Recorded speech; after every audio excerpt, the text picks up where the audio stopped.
Okay, all right, all right. You guys are in for a treat.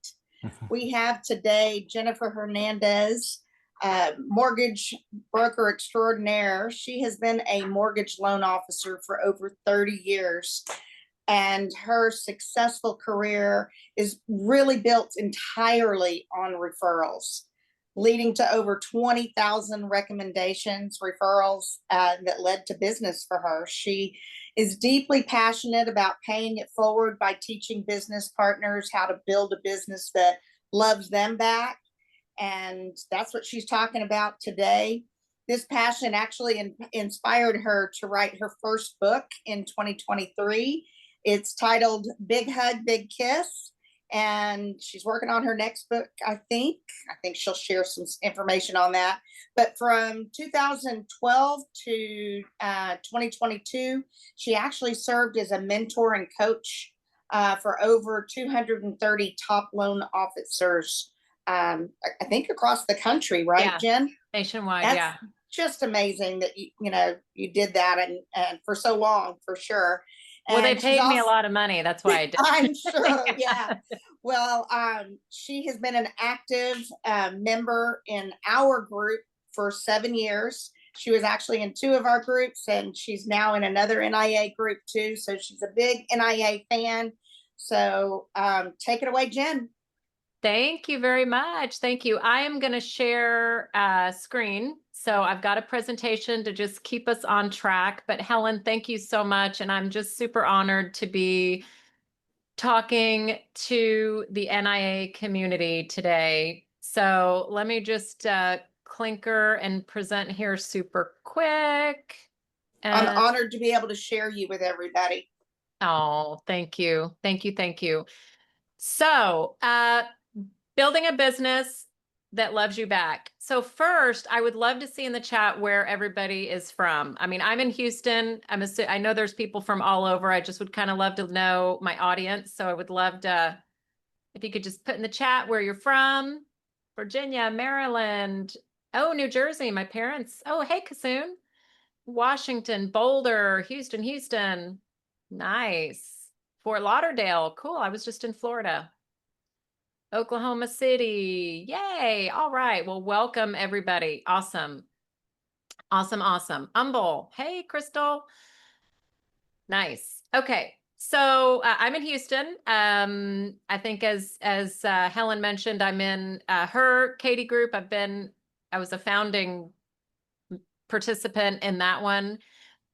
Really have enjoyed being in NIA, and now I'm also in Tony Harris Taylor's group additionally, which is a virtual group that's more nationwide. So that's super fun. So I didn't start out in the mortgage business. I graduated Texas A&M in 1995. Whoop, me and Timothy, class of 88, are whooping here right now. And I was a waitress after college. I had this economics degree. That's not me per se, but kind of me. When I was 23 years old, graduated college, and I was waiting tables at the Mexican restaurant. Those of you that live in Houston know Papacitos, which is like the best Mexican food ever, best Tex-Mex.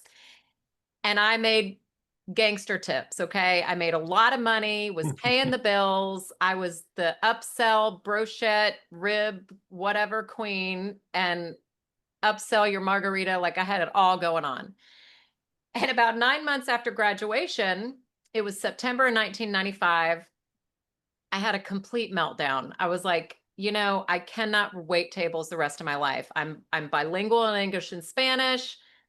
I'm economics. I have not started interviewing. Like, life has got to be better than this. I cannot work double shifts the rest of my life. Like, I cannot do it. And I was just crashing.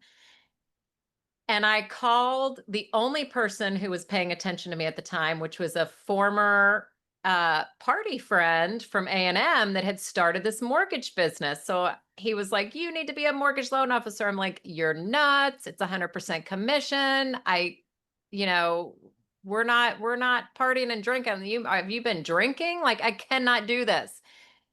But I called him because I had no better offers at the time when I was having this meltdown. I was like, "I've got to do something." I said, "Is the offer still open?" He said, "Yes." I said, "I'll show up tomorrow. And that was September 11th of 1995 was my first day as a mortgage loan officer. And I've never looked back. And actually, we're going to talk about networking because that's kind of one of the concepts I'm going to talk about. You all know networking because obviously you're here with NIA, but the Aggie alumni group, which if you came on early, I was going back and forth with Timothy Tate, class of 88. And I remember this, you are seared. And when I saw his name, I thought, oh my gosh, that's always how he would introduce himself. And I used to show up at the Aggie alumni group every week, 6:30 a.m. at the City Club. And that's where I first met Timothy. So Timothy, I'm glad to be reconnected to you. I'm gonna start going again to the group. But networking works. So we are going to get into that. But that's not new to any of you that are here. But why am I qualified? How did I develop this business? And I have a good news for you. It doesn't take 30 years to develop the business that you love and that loves you back. I've just had an amazing run and still going. I'm not retiring yet, by the way. And I'm just passionate about helping give you the shortcuts that no one gave me when I first started. I don't wish I could turn back the clock because my journey's my journey and I've loved every minute. But I just think, oh my gosh, if I knew then what I know now, like crazy things would have happened. But I'm glad to say that I'm here now to present to you. I'm super honored. I gave my first TEDx talk last year in November. So on doing the right thing. Actually, one of my first, Timothy will know him, but JJ Court, it's a story about my interactions with JJ, who was an Aggie alumni, who was one of my very first clients. So I also authored a book, Big Hug, Big Kiss. I've been a top 10 loan officer in my city for many, many years.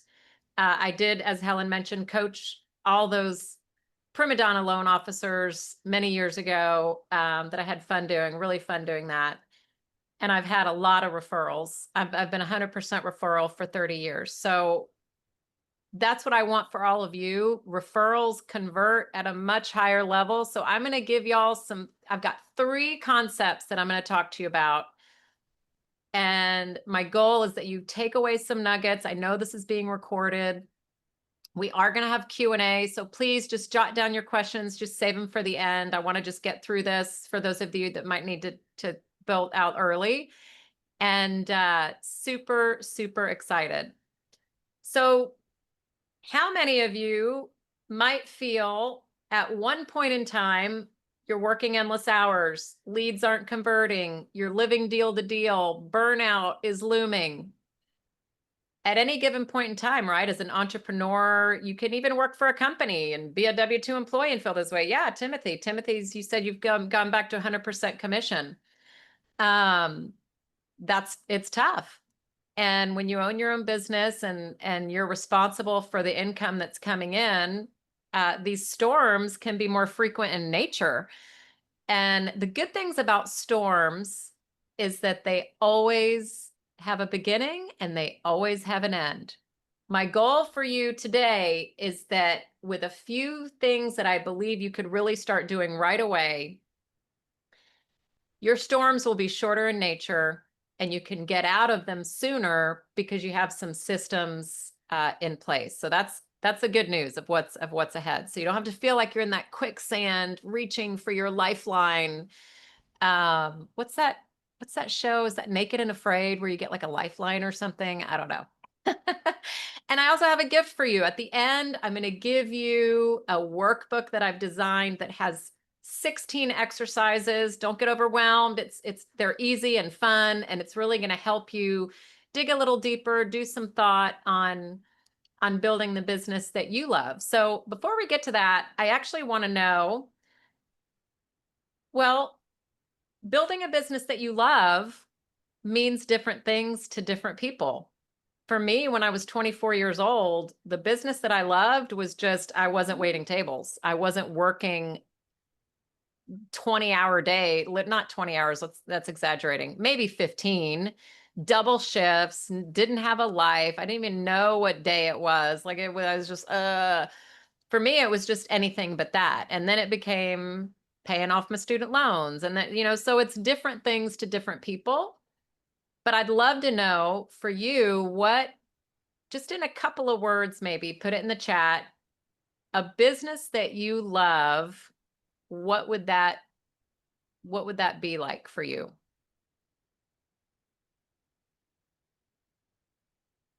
Mine is creating a legacy and actually working less.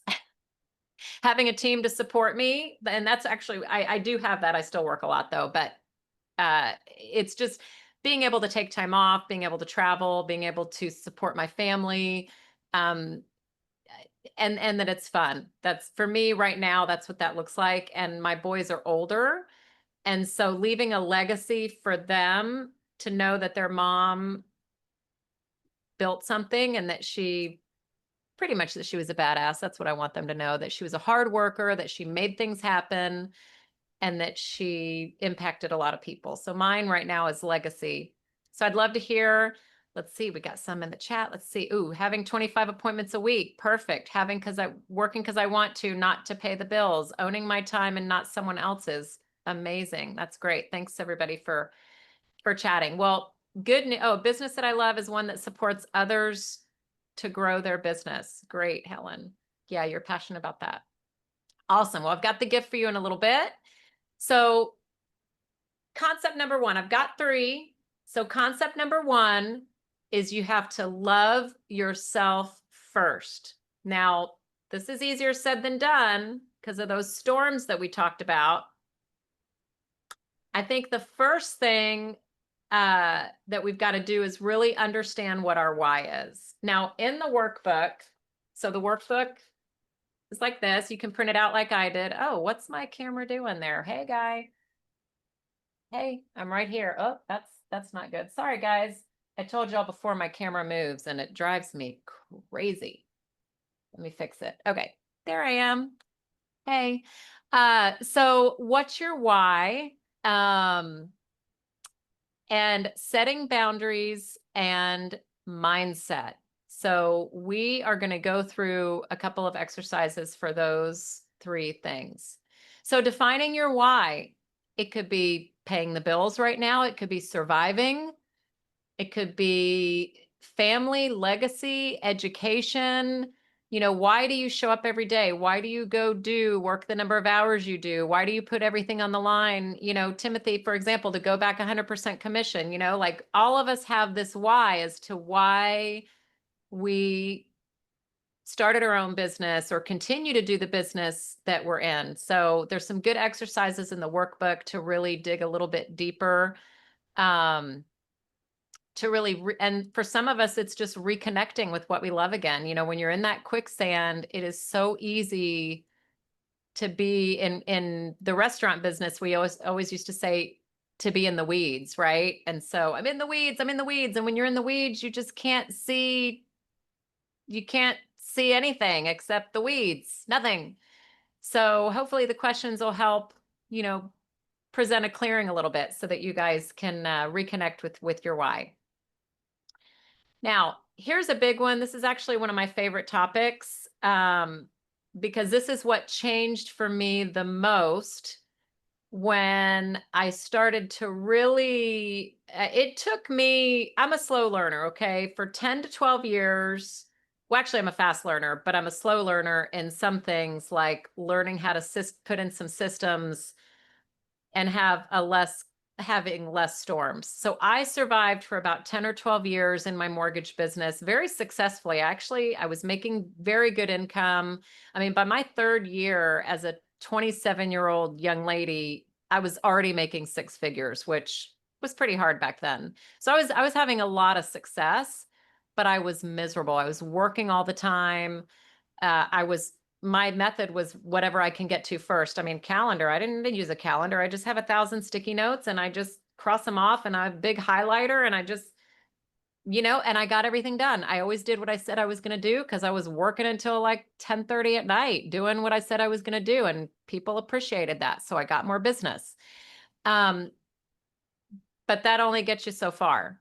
And about 12 years into my career, I was super miserable. I'd racked up a bunch of debt that I forgot to tell my husband about. That's a whole other story. And I was miserable. I had a new baby, my first baby, Diego. I was a new mom. I was miserable, working a ton of hours. My income was going backwards. Like I was a mess. And divine intervention put someone in my path that taught me how to time block. No one had ever really taught me that before because I was so in the weeds, I probably wasn't listening, even if they taught me. But I learned how to do a few simple things on a calendar. Imagine that. So, those of you that use a calendar, maybe I'm just going to give a couple of tips today. Maybe I'll say just one thing that might move the needle for you if you're already a time blocker. If you're not a big time blocker, there's never better time to start than right now. So having a calendar and make sure that it becomes your Bible, like that it becomes your go-to. I put drive time in there. It took me years and years to even put drive time in there. Like who else thinks that they can be everywhere in 15 minutes? Okay, my hand is raised. Like I think that 15 minutes is, oh, there goes the camera. There she is. She's doing good. I think I can be everywhere in 15 minutes. And it's just not true. So I started putting appropriate drive time and oh my gosh, my days got better. Like imagine that. So I put everything in there. I put personal in my calendar, everything.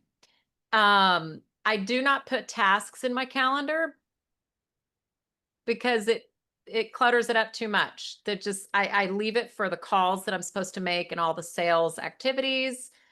Got to have my paperwork time, etc. Now, a concept that I will give you that has really worked for me is having some blocks of 3 to 4 hours at a time so that you can get into the flow.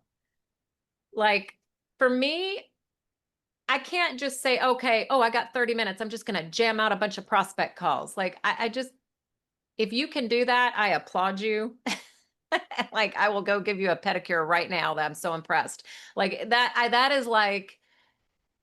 is admirable, but like a lot of us are squirreling all the time chasing whatever we can chase. And I'm one of those people. So I like to block out 3 hours that I'm going to make calls. I have my lists ready to go. I know that, let's say that Wednesday is my call day, and I'm going to call a few segments of my business. We're going to get a little deeper to that a little bit later on. And you get in the flow and you're going to have an amazing time because people that refer you and know you, they really want to talk to you actually. And when you start talking to them and you're not in a hurry, just fitting the call in, it's like fun. And that's how one of the ways that business is solidified and relationships are maintained is partly you got to have some phone calls. You can't see everybody in person one-to-one. I mean, that's the one-to-ones I know are huge, but then what about the follow-up, right? So the calendaring and setting boundaries and protecting your energy starts with your calendar. So if you're feeling frazzled, it's because your calendar is not working. It's because you aren't putting your personal things in. The personal things need to go first, by the way. Make sure that you have a start time. Make sure you have an end time. When I coached those 230 high producing loan officers, by the way, they were already high producing when I got a hold of them.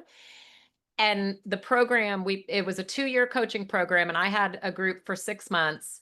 And then I passed them to the next coach. Within the 2 years, they all doubled their business. Like it was intense. Well, they were paying $3,000 a month to coach. So like they had to get results. Like it was a high pressure group. And they all were horrible at time management because they were chasing this and that. And when we could show them to control their time and set boundaries, the magic started to happen. It's the most amazing thing. So if you're feeling frazzled, your calendar is the first thing that needs attention. Put in the personal things. You've got to have morning time, y'all. Maybe some of you are better to do all that stuff at night. I'm super tired at night, so I have to do the morning. have that time to where you feel good. You know, maybe you journal, maybe you read the Bible, maybe you just meditate, go out and put your feet in the grass. I don't know, like whatever that means to you.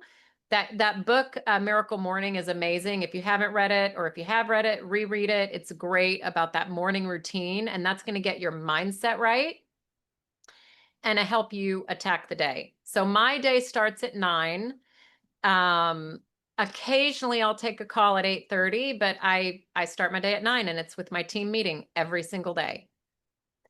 And so I have my rhythm that I've identified that works for me.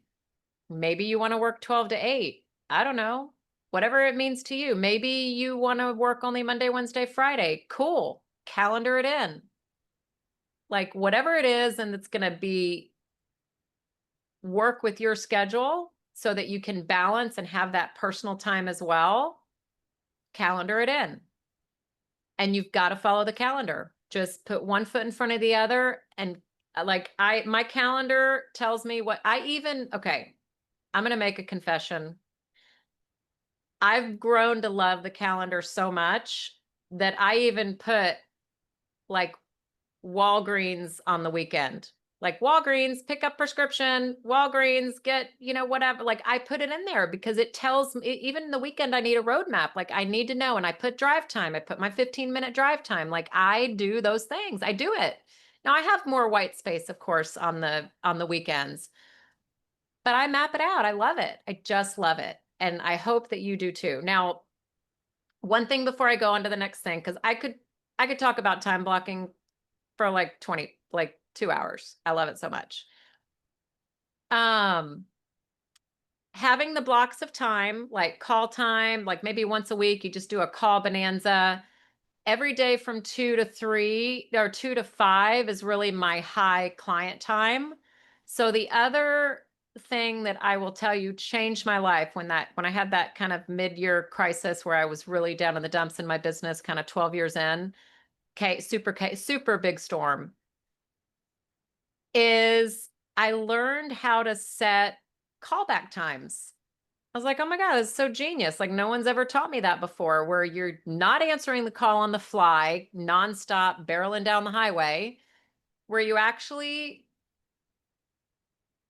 maybe, well, now a lot of us receive texts. We didn't have that in 1995, but however, some of us get leads or calls on email, text, all these different methods, right? So maybe at the top of every hour, you're checking all those things, you're returning calls, and you're programming people to talk. You try to put people in your call block as much as possible. The exception is when you get a super, super smoking hot lead. Of course, you're going to move around whatever you can, right? But probably 1 out of your 10 leads is really urgent. Honestly, that's what I find in mortgage, and it's a high intense industry where timelines can be super rushed. So you just kind of find that out on the text, or hey, is it appropriate if we talk, after 12, I'm in an appointment, or do you need a call before then? It's a simple question. No, my hair's on fire. I need you right now. I'm putting a contract in right now and I'm not approved yet. Okay, you're unprepared, but okay. So you make some exceptions to that, right? But for the most part, I try to squeeze my calls into that 2 to 5 p.m. timeline, because that's when I have my mortgage lender extraordinaire hat on. For the most part, that's how I protect my energy, is that I'm in flow for my mortgage clients during that time. Now, in the morning, it doesn't mean I'm not doing mortgage things. We're looking at paperwork. We're reviewing the things we got in the portal on the night before, getting organized. We're actually texting clients and emailing them to set the appointments for the afternoon. So we have a system. But putting people in that flow time for you as much as possible, 80% of the time, y'all, it will protect your energy like nothing you've ever seen, so that you can have other times to do other things that you definitely need to do in your business. You can't just be like, well, you can be. The way I used to operate was I was squirreling. I'd talk to a new, okay, so like, okay, answer the call, talk to a new client. Then jam out a little bit of paperwork. Then I do this. Then I got to go to go to the restroom real quick. And then on the way, I stop and talk to the person in the next office. And then I come back. And I'm like, oh, okay, there's like 1,000 stickies on my desk. Let's see which one I'm gonna look at right now.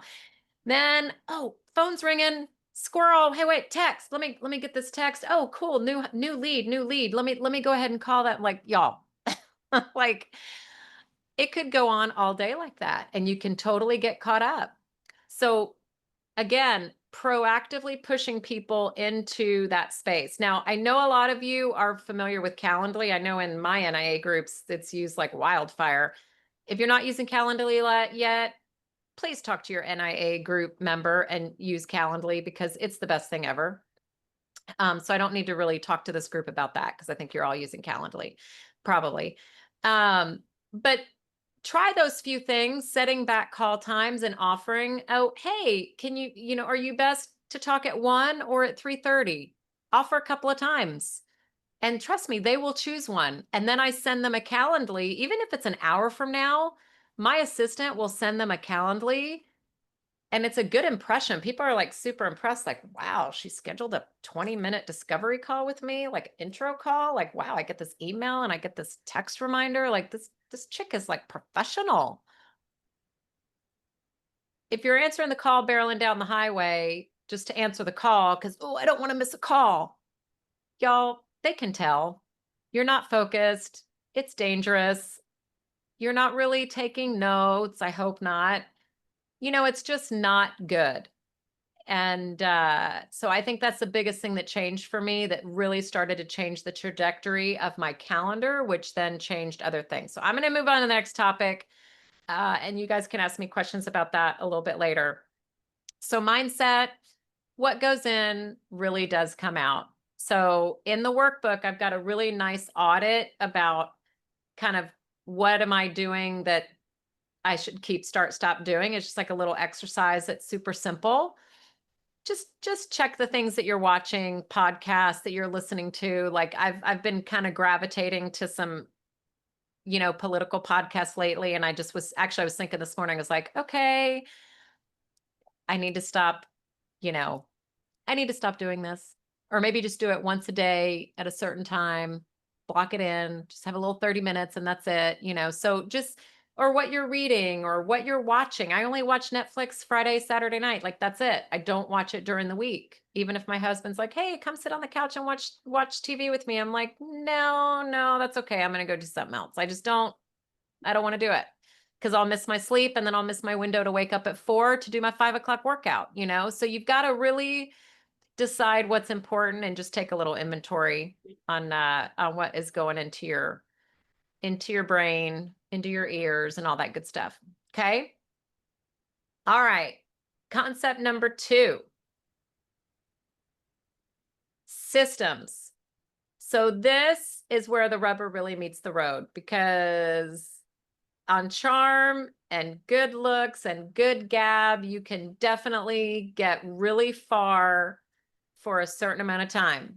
And that's what I did for about 10 to 12 years.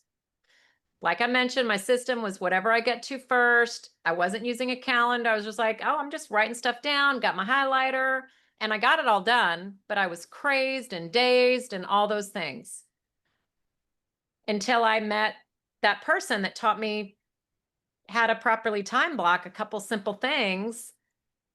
And I also learned more about systems. So we're going to talk about tracking every lead, not just the ones that you're talking to. I'm going to tell you what that means in a minute. Talk about your database. And I know these sound like super simple things. None of this is rocket science, y'all, but I'm just saying this is the key to the sauce right here. And then recurring systems, because this is when your business will really start to change, when you really have some recurring systems that when your storms happen, and they will, no matter who you are, they will be shorter in nature. I promise you, because you have proper systems in place. They will. You'll have them, and then you'll be like, blip on a screen, on to the next thing. Done. So what do I mean? This is my a snapshot of my monthly lead tracker. Okay. I don't care where you track your leads, but it needs to be somewhere other than a spiral notebook. And that's okay if that's you. That's why you're here, hopefully to learn something new. I personally have an Excel spreadsheet that I have paid someone to robustly build out for me to track my leads. But there's online stuff. I mean, I just started this like 15 years ago and it works for me, so I don't change it. But I track, so the G at the top is the goal, that bar at the top, and I have these pillars of business. So I put the red arrow. So these acronyms that I have in the middle of the page, the definition of those are where that red arrow is pointing. No matter what your business is, and you can feel free to take a picture and copy this if you want, like literally identify what your pillars of business are, because when you're writing down every lead, and if once a month you can review the cumulative total of your leads, because if you write it down but then you don't do anything with it, it really means nothing, which is what I was kind of doing before I learned how to do it. I was writing them down, but I did nothing with it. I can see where I'm converting. So the goal's on the top. The L stands for leads. So I can see, like in the middle, you can see my realtor in mortgage, my majority of my business comes from realtors. And my goal is 40 leads a month from realtors. Well, I got 65. Wow, like that's awesome. And that's also my highest converting category, because realtors have the quickest link to people buying houses, right? But I can tell many things just by the numbers here on my business, because I track it and I follow it and I see, when you write down every lead that you have a phone number and or an email for, that you have the ability to follow up, it's a lead, whether you talk to them or not. Because if you don't write everything down or track it somewhere, how do you know what your fall through is? How do you know where you're falling short? Like, what I want to know is, okay, I got 65 realtor leads. I'm here in the middle of the page, 31 converted with application. That's what that line means. Well, what happened to the other 34? That's what I want to know. Of course I know, because we go back and we look, but you can see where you're falling short. Why am I not converting? What's the quality of my leads? Let's see if the people that referred me, does Susie refer me people that always fall out? Well, I need to either upgrade Susie and politely not call on her anymore so she doesn't refer me, or I need to teach her how to fish better. I need to teach her how to get good leads so that she can give me better leads, right? So if you know what you're getting and you track all of it, you're going to be able to do so many amazing things with that information. So my first big word of advice is, analyze or really think about how you're tracking your leads now and put it somewhere. And if you don't have that system, try to find out, I know NIA has a lot of resources. Scott Talley or Daniel or whoever your leader is can try to point you to some systems, but you've got to track your leads somewhere other than that piece of paper, because then you're also able to follow up better, which is another big, we're not going to really touch on follow up today, really. But that is part of a system for sure, but you've got to have the leads to know to be able to do that. Okay. And you can see down here, I even track at the very bottom. I like to see in one place, like month to month, how I've been doing. Like, oh man, December was kind of crappy. I got 51. Like on average, I get like between 90. Well, my goal is 90 and I hit it almost every single month. But the first part of the year, I was not doing good. And then April, woo, 104. And then May, 101. I printed this just the first couple days of June. I think I printed it like the third day of June. I already had 14. So this was snapped a couple weeks ago. So anyway, track those leads, y'all. CRM, customer relationship manager. There's tons of them. I'm sure they're all good if you work them. That's it. Bottom line. So assess what you have access to. It's really good. I know someone on here, Crystal. Crystal does a tech audit. She helped me with that not long ago. Crystal has a tech audit, Crystal Gomez, to see like what's overlapping, what do you have, what are you not using. If y'all don't use these programs, y'all, before you start complaining about a program like, okay, Keep or Go High Level's not working. Well, are you working it? Learn how to work it or pay someone to teach you how to work it because they all work. Otherwise, these people wouldn't be in business, right? But use something. So track the leads so you can track the referral sources so you know who's referring you, who your top people are that you need to be in most relationship with.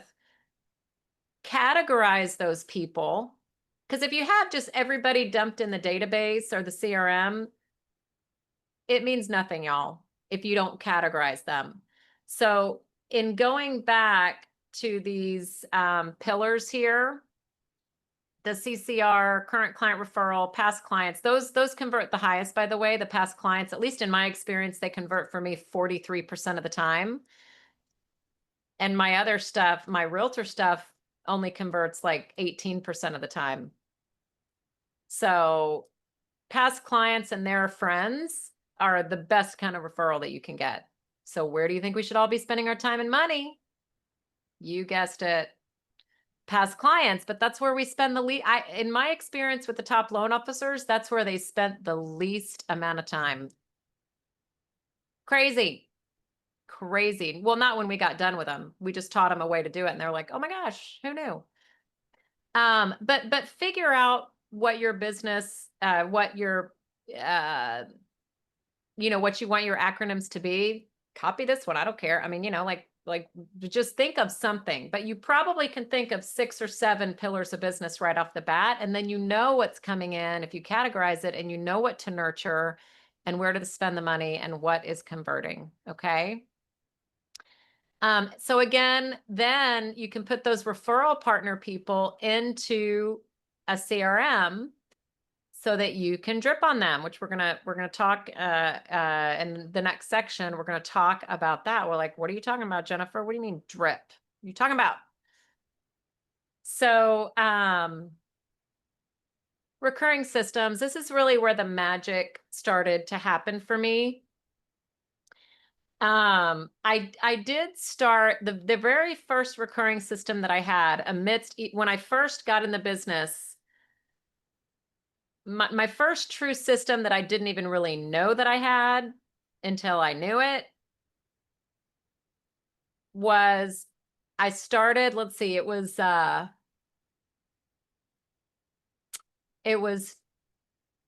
probably, yeah, like maybe 2004 or 5.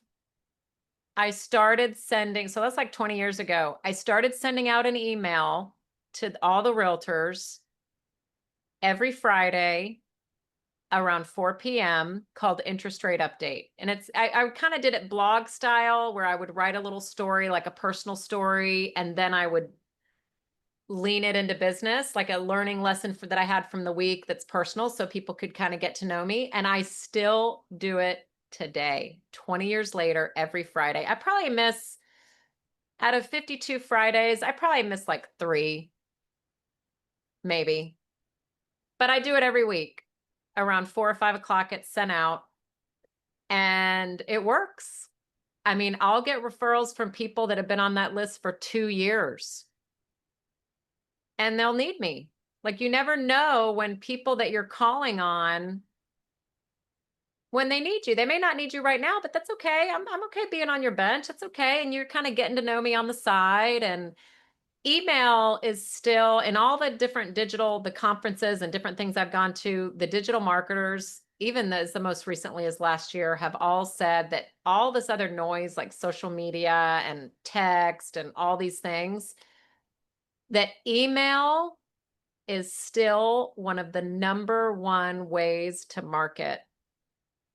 People that have jobs have email. And email has a beginning and it has an end. and people can flag it. They can create folders. Like you cannot find a video on Instagram that you saw yesterday that was important. Like if you even tried, like you're not going to find it again. You're just not. And so email really is a great way, and you get deleted a lot of times, but a lot of times I can go to my deleted items and search, ooh, Helen Maldonado, and see all the, it's searchable, right? So, but all of what I have learned, like I've actually done a really good job of keeping up with the times as dinosaur as I am, because like if you looked at my desk right now, I still have some paper on it. Like I just love paper. I love to see things. I'm just that way. Very old school in some ways, but I have done a good job at embracing the technology advancement, like social media, text. I mean, that's just the way our people communicate now. Like I can reach more clients on text, but you have to do all of it because you don't know what system people prefer. You have to snail mail, you have to email, you have to do social media, you have to call for sure, you have to text, and you got to incorporate video. And so in the workbook is kind of some good exercises of seeing, and you got to do some, you definitely have to do in person. But not everybody needs all of those things. But you need to make sure that in your recurring program, like you look at the pillars of business. So of my 6 or 7 pillars that you saw, I don't do all of these things to all of them. You've got to pick out like which pillar do I do maybe 2 of these for, and how frequent. Some people that refer me more, I talk to them weekly. Some people only need quarterly touches. And some people, maybe some events, in-person things, maybe biannual or quarterly or maybe annually.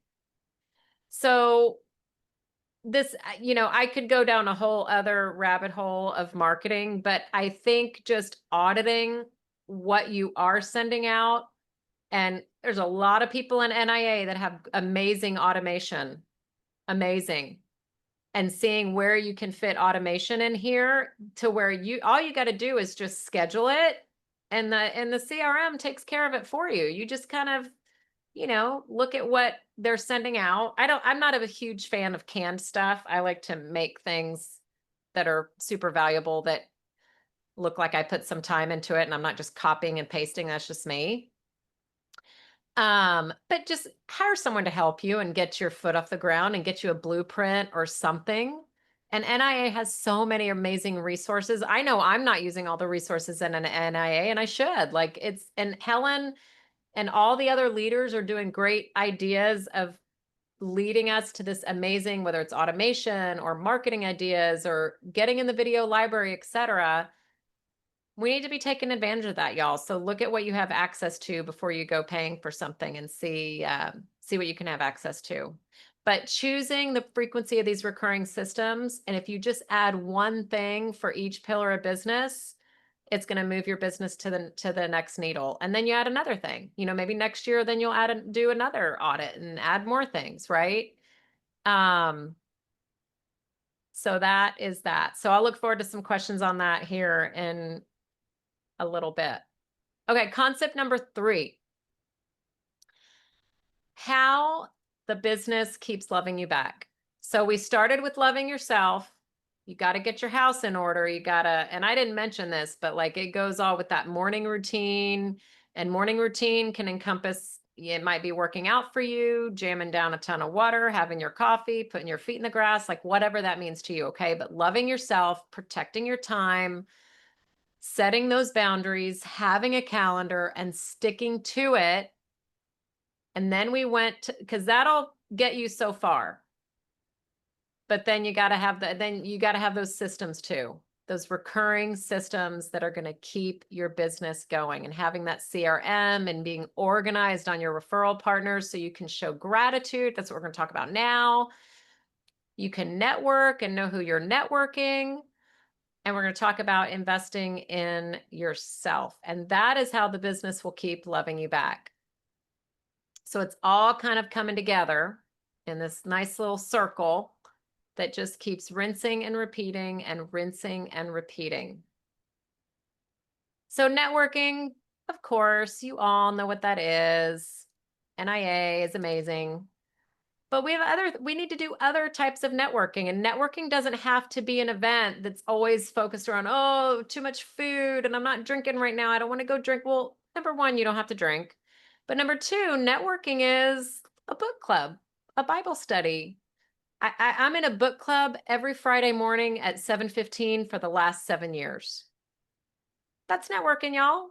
Now, we're not actively trading referrals, but we are developing relationships. We're talking about something that interests us. So I think being a part of, I look at it as, let's redefine networking as being part of a group, something that's like more than 3 people, or I would say more than 5, probably. That's recurring, and you're building relationships. The Reveille Club, that A&M alumni club early on that I would go to, like that started to pay off for me immediately. Immediately. And you know why? Because I showed up. I went to the meetings. I was there every week. I participated, and that's how you start to earn trust. I mean, I'm preaching the choir because you guys all know that, but I really make sure that we're doing the one-to-ones, because that is really okay. So you do the one-to-one, but then after that, the one-to-one, here's a system. The one-to-one, the person that you're on the one-to-one with needs to be put in your database, your CRM, whatever, and added to one of your drip campaigns. They need to be in one of your categories. For me, that category of my favorite business people is called Top VIP. That's what I call it. You could call it biz. I don't care what you call it, okay? But I put all those people in that. And when I'm sending out those recurring emails, it's automatically triggered to grab the people in my top VIP category. Top, very important person. If you're in my NIA, you're a very important person. Okay. Helen's on my VIP list. Helen, you get my emails every week. Actually, you probably get 3 or 4 from me, because I do. I believe, pretend they don't see it. So you got to blast them 3 or 4 times in a week. And if they delete you, they delete you. Who cares? So much noise out there. You got to make your mark and get in there. So when you're networking, you can network and go to an NIA meeting, but then what you do after that, if you have that database that you learn how to use, you set it up on the drip campaign because you've got your categories established, and you have something going out that you've predetermined. And y'all, there's consultants that can help you with this stuff. I mean, you might have to pay a little bit of money to have someone help you set it up, but if that's your weak spot and you spend a little bit of money to do that, it's going to benefit you, because that's how you're going to generate more clients. And regardless of, I know I asked in the beginning about, what is business that you love, et cetera, means to you. Let's face it. If you're making money and you're able to support your family and you're able to go to Cancun or Vegas or this or that or wherever it is that you want to go, Bali, I don't know, Norway, go to that like igloo ice hotel in Norway. I've always thought about going to that. And Fernando's like, you're crazy. I'm like, well, I go with my girlfriends then. We're just going to go there and whatever, right? So whatever that means to you, you can't do that without money. So bottom line, we have to generate more leads than we can handle, so that we can cherry pick the ones that want to do business our way. And that goes back to time management, loving yourself, what's your why, knowing who your ideal client is, and knowing who your ideal client is not. And then fast forward, we're talking about networking, putting yourself in groups of people that you enjoy being around. I mean, if you're like suffering and not liking something, then it's not your tribe. Don't force something that's not there. So find groups, if you crochet, go to a crochet group and hang out with those people. I mean, literally, like it's as simple as that. But you need to have something other than NIA. Like we all need like 2 or 3 groups. Like I have NIA, I have a couple NIAs that I'm a part of. I was going to do a third, and I told Helen, you know what? I got to drop one. I knew my limits. I knew my boundaries. I said, I love you a ton, but I got to tap out on this one because I have some other groups. I've got the book club. So find a few and show up. You've got to show up. So that's what I'm going to say about networking. And I mentioned on their events. So networking and events, I see kind of as the same, kind of a similar category, but events are things that you put on yourself for the people in your database. Like, I don't know, maybe it's a happy hour. Maybe you start a book club. Maybe you want to start a book club for your clients and see who taps on. Maybe you want to start a Bible study. Maybe you want to have once a quarter, you want to have an event that's like a seminar about learning, like a past client. Actually, I need to implement this. I'm actually going to write this down right now. Like a past client webinar series. Like I did one a while back and then I dropped it because I can't remember the reason why, but like you could do a webinar series for past clients on things that are going to better their life. It has nothing to do with, oh, send me business now. That's not what I mean. You're doing something to enrich their lives. My past clients are homeowners, so I could bring contractors like, hey, if you need, things for, here's a guy talking about improvements in your home and maintenance and whatever. Like I'm just brainstorming out loud. But if you really are looking for fresh ideas, find those people within your NIA group, talk to your NIA leader, get a little mastermind going with other people that want to think tank marketing ideas and have like a strategy session. That's a way to use your networking group. And I know there's videos on NIA about this to learn about like, because again, guys, I'm gonna say it again. When you're in the storm and you're like reaching, remember that hand in the quicksand and you're like, oh my God, I'm drowning. You're not thinking about this stuff. You're like, what is she talking about? Marketing and thinking of ideas. Like you're too in the weeds trying to survive. That might be you. So align yourself with some people in your NIA group and ask for help. Like that's something I actually have a hard time doing. I don't ask for help enough. I really should. And say, hey, I'm struggling. Like it takes guts to say that. But the people in your group, I mean, I know Helen would lay down in front of an 18-wheeler for me. And I love you for that, Helen. I really do. Like she would, like maybe not an 18-wheeler, but maybe like just a small car. But like she would, like I know that I could count on her if I needed her to do something. 100%. I know that I could. And I'm sure that you have someone like that too. So you have to sort of raise your hand and ask and say, oh my God, I'm drowning. I need marketing ideas. What do I do? And your NIA leader is going to point you to that. Yep. Because it's not going to occur to you naturally. And you may not even find that stuff fun. Like you may be like, oh my God, what are you talking about? Marketing. It just may not be your thing. So find help in that area. But planting these systems in your business will 100% move the needle. 100%. I'm here to tell you with my 30 years of experience and the business that I love and definitely loves me back, that is how it happened. So events also for putting on for your clients is also in there. You've got to have some events that you put on as well. And that's going to help your business grow. So I want to stop super quick and we're almost done. So hang in there with me and then I'm going to give you the free gift. So on some of my stuff, and you're going to wonder like big hug, big kiss, you wrote a book, like what does that mean? So more than just a super cute acronym, BHBK, I just got my trademark, Helen, by the way. BHBK, super cute. My Aunt Marianne was my very first mentor, and she was she was the first woman vice president at a major oil corporation. Those of you in Houston probably know Coastal States Oil Corporation. Total man's world. And she moved her way up from the secretary and she ended as a VP in a very tough place to get ahead. And she did it because she was a networker. She was a networker and she showed people gratitude, and her her ID on the Mercantile Exchange. She also was on the board of directors of the Mercantile Exchange, and her trade ID to get her tag to get on the floor, you know, everyone has one of those tags, was BHBK, Big Hug, Big Kiss. That's what she was known for, because she was always just kissing and hugging everybody like, hey, how you doing?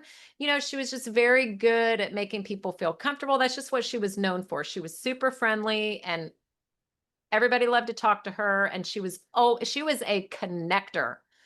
Like she was up there competing with like Scott Talley material. Like she was literally the Scott Talley of her time, connecting everywhere. And that's what she was known for. So to keep her legacy alive, I wanted to do it. She passed away in 2011.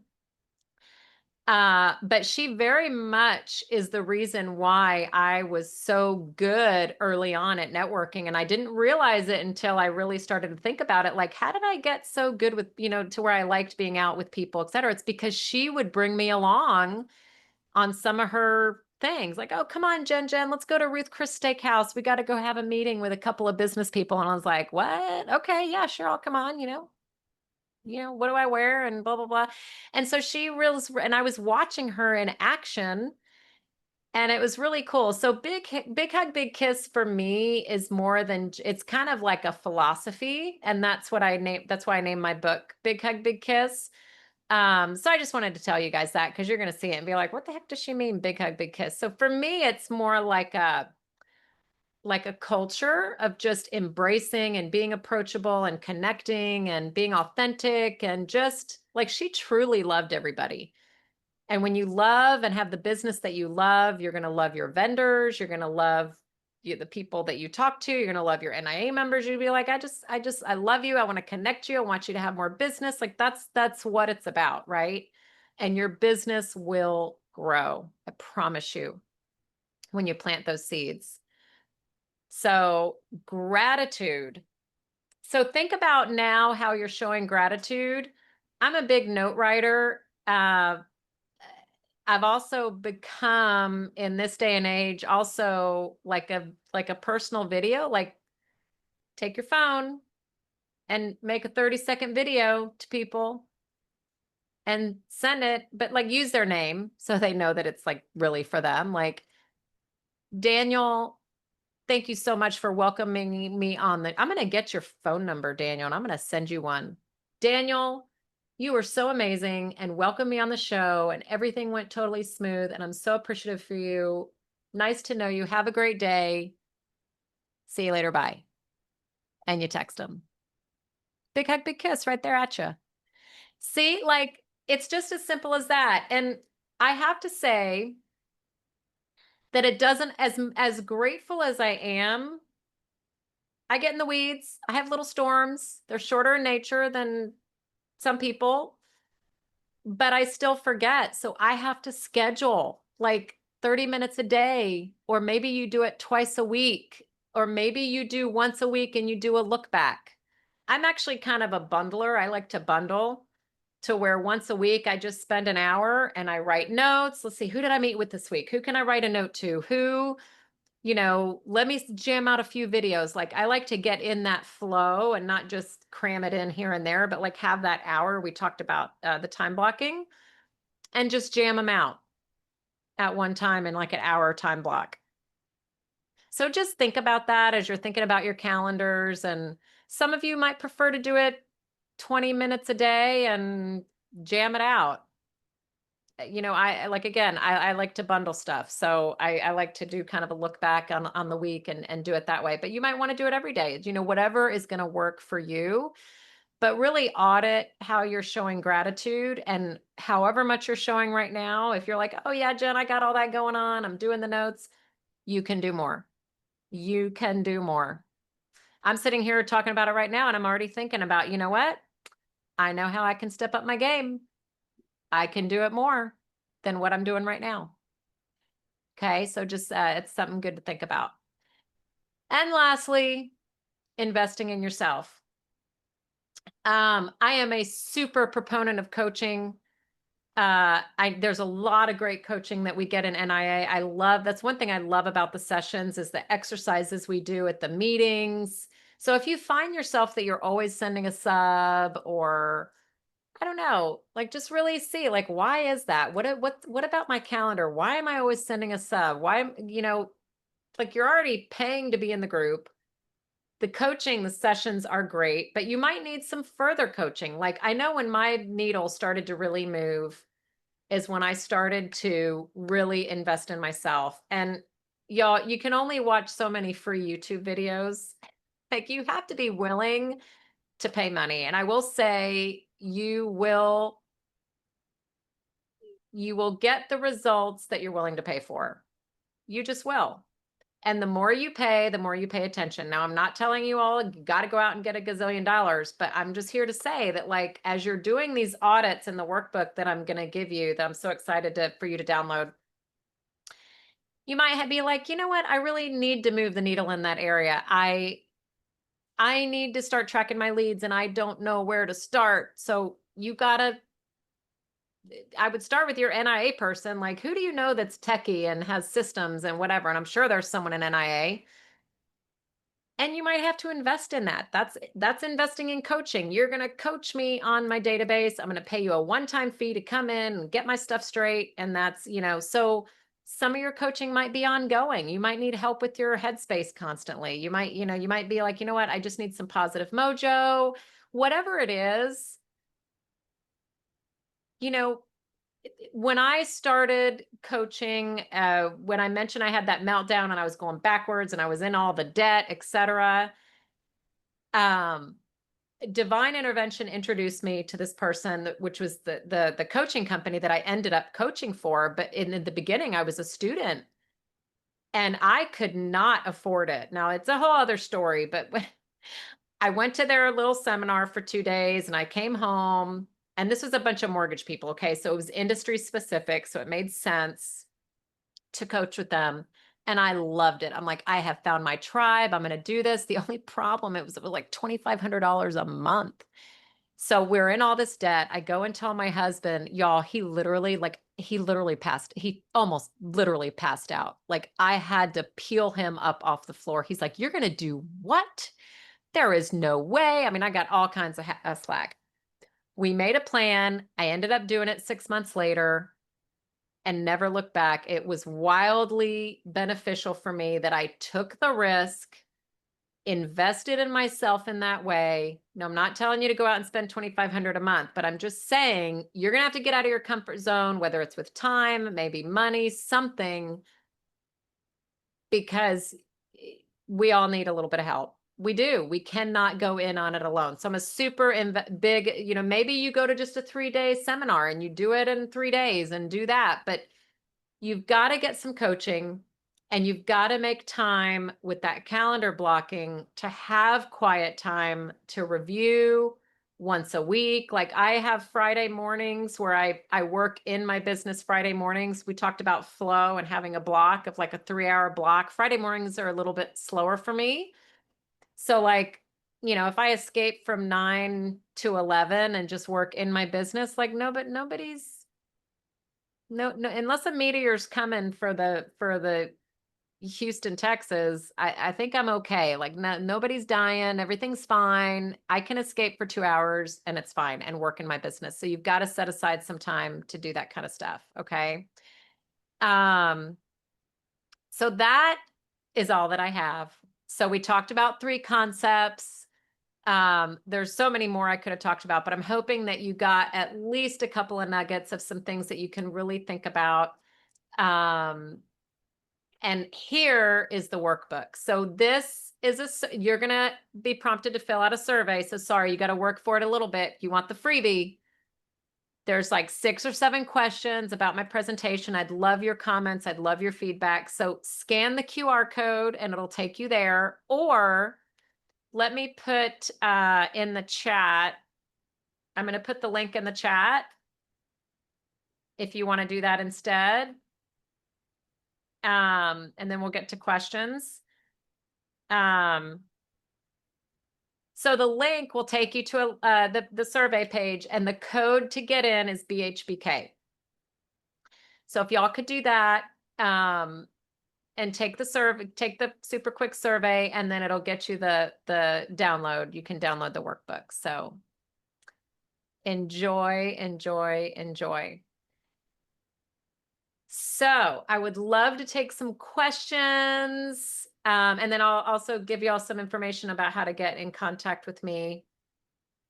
But start thinking about your questions and putting them in the chat so we can go over those as you guys are doing the link for the QR code, et cetera, et cetera. I'd love to have some questions. I All right. appreciate And is it y'all. okay if folks unmute themselves to pose questions? Yeah. You guys can unmute yourselves by holding the space bar and talking into your microphone, or just clicking the unmute button. I'm going to leave the presentation up just for a minute, Daniel, just so they can do the QR code. Absolutely. And we have a hand up. Mr. and Miss Chapman Oh, raised their hand. Kasoon. Hey, girl. Hi, Jen. How are you? Good. Thanks. Really quick question. Your referral, is it automated referral? How do you handle your referral, or how do you do your referrals right now? So you mean how I treat them when they come in? No, you said you had referral partners, Well, my referral partners are the people that refer me. right? So realtors is my largest group of people. And then I've got business people, like I get, referrals within NIA or other business people that I've developed that might be clients, and they're a CPA, and, they have connections to people that want mortgages. So I have them in pillars of business, and I have what we talked about, that recurring sequence where I've set up different marketing campaigns of like email drips, and I'll have events where I'll invite them all. I create opportunities for me to interact with those people. I also call them. So I probably talk to the business people like at least once a quarter. I have like a call rotation of a list to where when I'm on my call, I talked about having a call flow time. And I say, okay, I'm going to grab my list and see who's not highlighted, who I haven't talked to in a while, and I call them. So I don't know if that's what you mean. Right. So no, not necessarily like a referral program with a code that, your partners can use to refer you. You have a different type of. So how they usually just refer me, some of them refer me on email, some of them refer Got it. me on, and anytime I send out a marketing piece, my info's on the bottom, all my contact info. And so they'll have my email, and usually email and text is the biggest way that I personally get referred. I'll So, get some on social media, but not a ton. They usually email me or text me or call me. so I got my answer. Organically, not so much automated referral. Yes. Got it. Thank you. Yeah. Yeah. Cool. Awesome. It's a great question. Thanks, Rochelle. Thanks for the kudos. Appreciate it in the chat.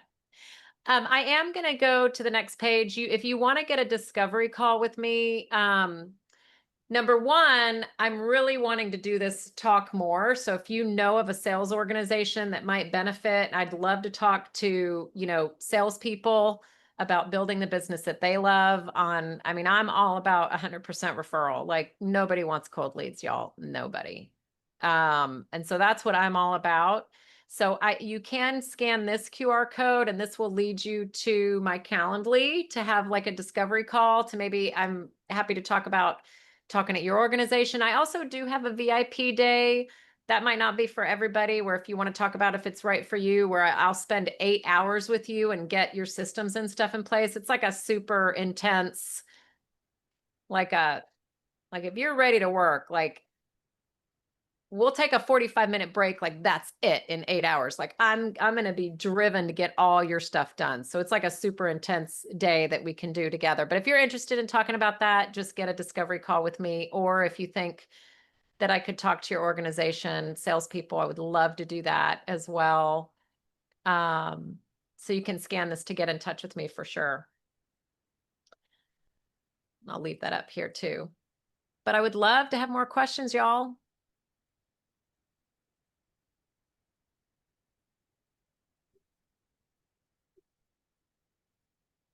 Jen, you cover it all. You know, you're the best. Oh, If thanks. people can just know and understand that by leading with love, like you do, everything you do, you're always giving back. You don't just do a one-to-one to find out, you know, if you can sell a mortgage to someone. You're finding out about them and how you can help them and putting Mhm. them first. I know how you are. You're putting them on your YouTube channel and you're doing everything with Yeah. everybody, whether it's your NIA referral partners or, you know, new or old. I know you've been doing this for 7 years with us, and you constantly are giving back. So give back within your industry, give back within your network. Those are the things that are going to help you grow, because everybody's going to want the one-to-ones with you to know you better. Everybody in this room, the same thing. Yeah. Well, you know, one thing, actually, I'll give you all this nugget for those of you that are still on. It was several years ago, I had an aha moment. I was doing some training in like the Grant Cardone space, and I was doing the trainings, and he would repeat this over and over, and it really stuck out. You have to be more interested in them than they are in you. And so like that really was an aha moment and changed the way that I follow up with my prospects. So I'll just talk about that right now. Because the prospects are gold, right? And they're not all ready at the same time. You have to have a follow-up system. Right. And now we used to give up on people way too early. And after I took that Cardone sales training, I was like, well, he says follow up until they die. I think that's a little harsh. I'm like, I'm going to follow up until they tell me they're moving to Mars. How about that? And so, which is never, maybe. But basically, if they're not saying no, and this goes for referral partners too, if they're not saying no, they're still saying yes.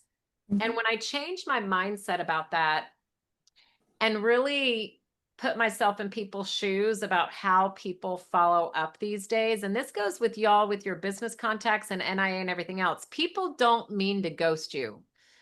They are getting distracted and squirreling all throughout their day. And they see your text, and then they mean to, like, they can literally be in the middle of responding and something is going to grab their attention and they're going to go to it and they're going to forget. So you got to keep trying. If they're not saying no, they're still saying yes. So Helen, I've heard this from you, and Tony Harris Taylor tells us all the time. It is never too late to follow up. Like if you meet someone at an NIA meeting, you're like, oh my gosh, I feel like such a loser. Like I met them 3 months ago and this card has been on my desk. It's never too late. And it's never too late to follow up with the prospect that you've been ignoring for 3-4 months. Like, don't even explain why, like, oh, I'm sorry, I haven't followed up with you in 3 months. No, scratch that. Just go in and say, I'm here. You got to be more interested in them than they are in you. And if you have that mentality, and that goes to what Helen was saying, like, I'm always more interested. I've trained myself to be more interested in other people's success than my own. And I think I got that from BHBK, from Aunt Marianne. Like she was always that way. So I just kind of learned that. It will come back to you when you're giving to other people. So, you know, just some food for thought and just a couple nuggets about your follow-up. I converted a guy maybe like 6 or 7 months ago that I had followed, like outside of my drip campaigns that I have through my CRM. Okay. For the clients, I had personally, either me or my assistant had texted and left messages for this guy 28 times, because we tally every time we do it.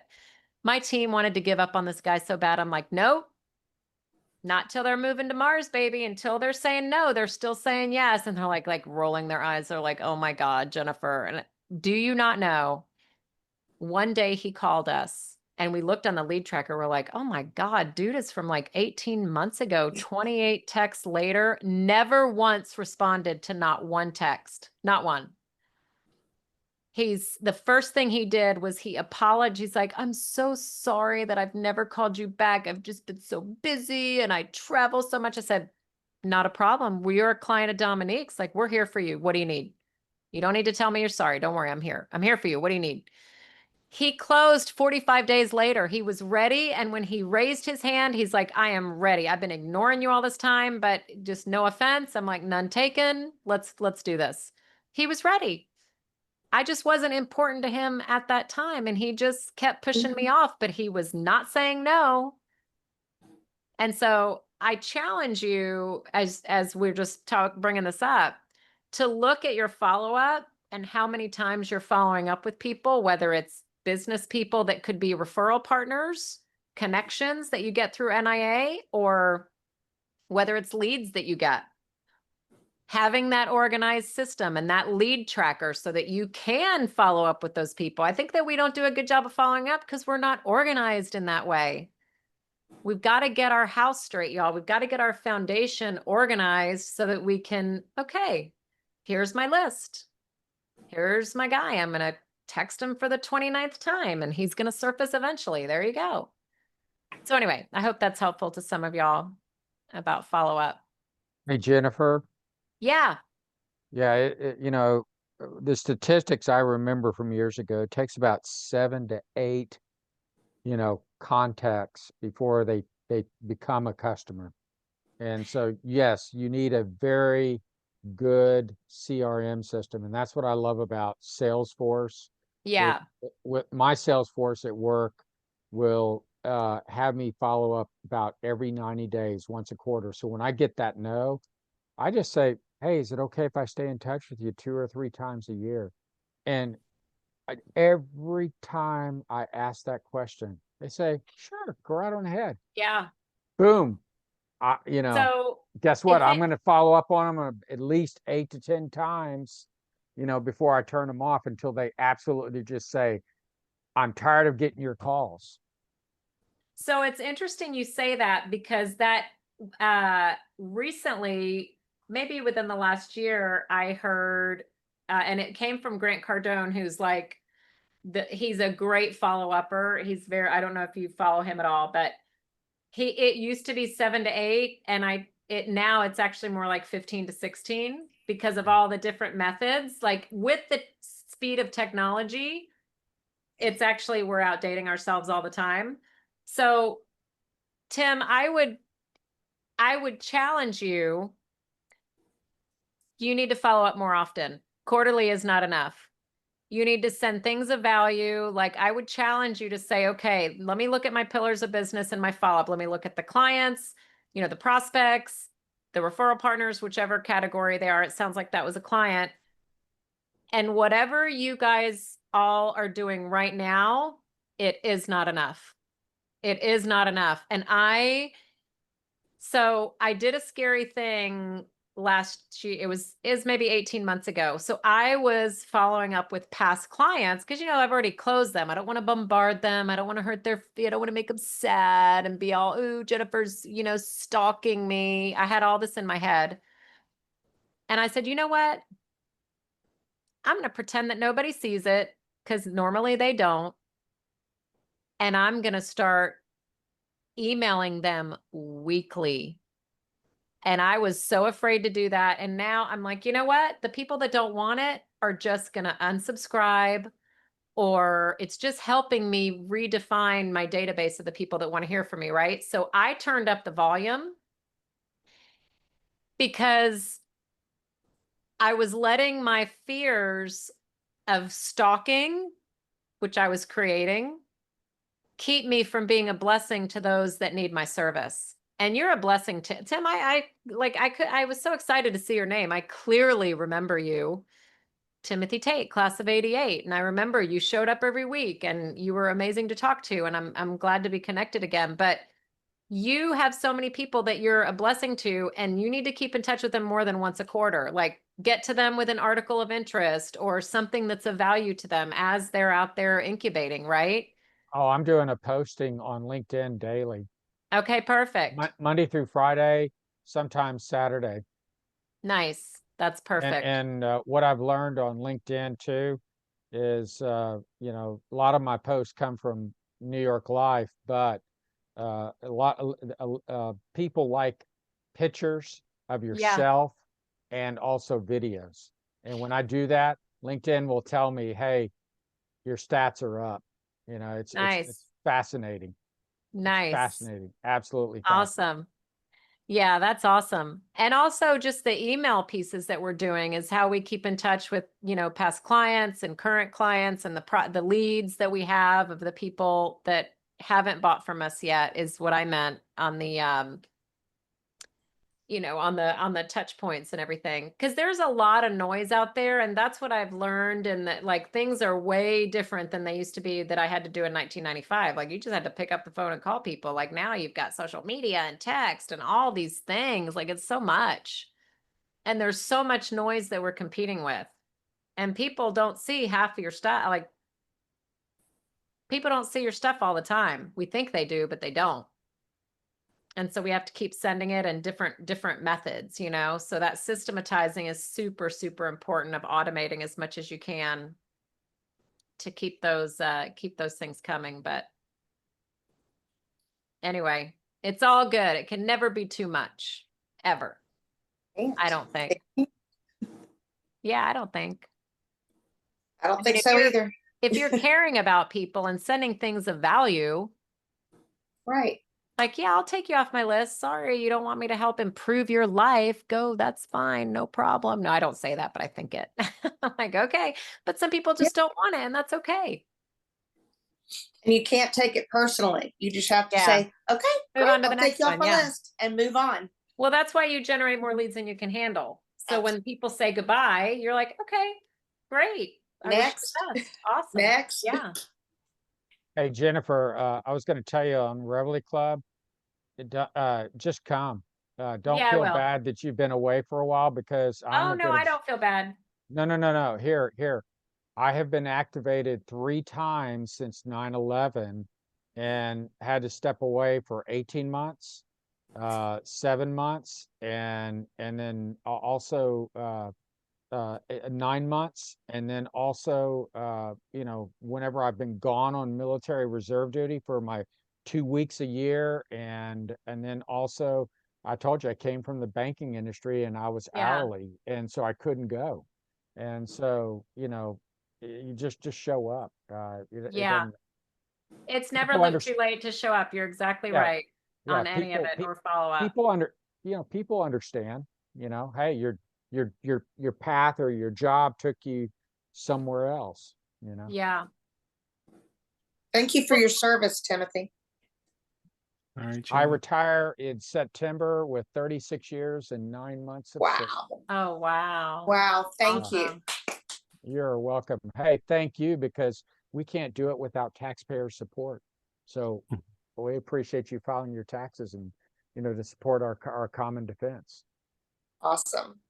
Well, thank fact- y'all for having me today, and really appreciate it. And you can that QR code. Hopefully, you used it. And Helen and Daniel, Scott, they all have my information. So Right on. Thank you Yeah. very much, Jen, for this speaker series today. This was lovely. It was awesome. And thanks. thank you all for being here. We do encourage all of you to return for July 2nd, our first Wednesday of the month. We're going to be doing our Network with the Nations, as we do. And then on July 16th, we have Mr. David Ross for Sales Mastery, his subject, the Go-Giver Mindset. Followed by July 23rd, the fourth Wednesday of the month, we have Courtney Widener. I hope I'm pronouncing that right. And her subject is What Makes You Come Alive? So do attend that. We do look forward to having you, and we hope to see you soon. All right. Thank you again, Jen. This was lovely. Thank you, Thank you. Jen. Thanks, y'all. Love you. See you later. Love you too.